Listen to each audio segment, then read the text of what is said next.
शिवाय।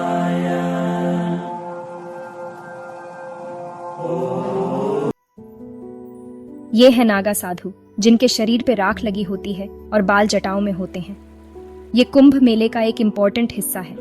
ये अपनी कठोर साधना और भगवान शिव के प्रति अपनी गहरी भक्ति के लिए जाने जाते हैं। रहस्य में डूबे हुए नागा साधु दुनिया की चकाचौंध से दूर त्याग का जीवन जीते हैं।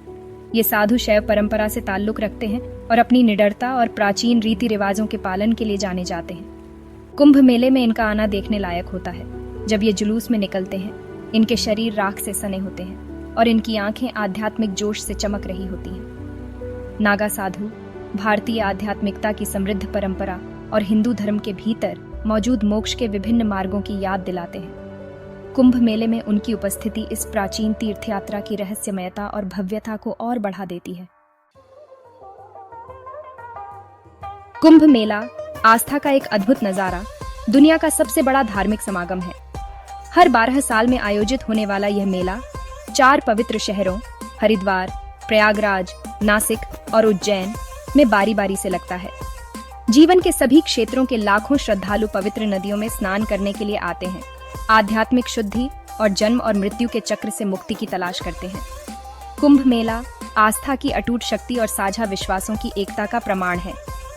यह एक ऐसा समय होता है जब सभी पृष्ठभूमि के लोग अपनी भक्ति और ईश्वर की तलाश में एकजुट होते हैं।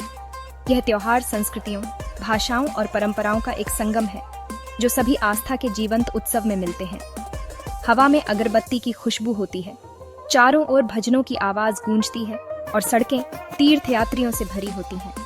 यह इंद्रियों के लिए एक अद्भुत अनुभव है और एक अविस्मरणीय यात्रा है। नागा साधु बनने का रास्ता कायरों के लिए नहीं है। यह कठोर अनुशासन, गहन ध्यान और सांसारिक संपत्ति के पूर्ण त्याग का जीवन है। इच्छुक नागा साधु एक लंबी और कठिन दीक्षा प्रक्रिया से गुजरते हैं, जिसमें एक प्रतीकात्मक मृत्यु अनुष्ठान शामिल है जो भौतिक दुनिया से उनके डिटैचमेंट का प्रतिनिधित्व करता है। वे अपने कपड़ों सहित सभी सांसारिक संपत्ति का त्याग कर देते हैं और गरीबी और तपस्या का जीवन अपनाते हैं।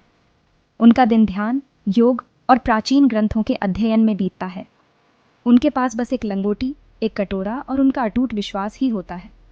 नागा साधु अपनी एक्सट्रीम प्रैक्टिसेस के लिए जाने जाते हैं, जैसे सालों तक खड़े रहना, अपने हाथों को अपने सिर के ऊपर रखना या श्मशान में ध्यान करना।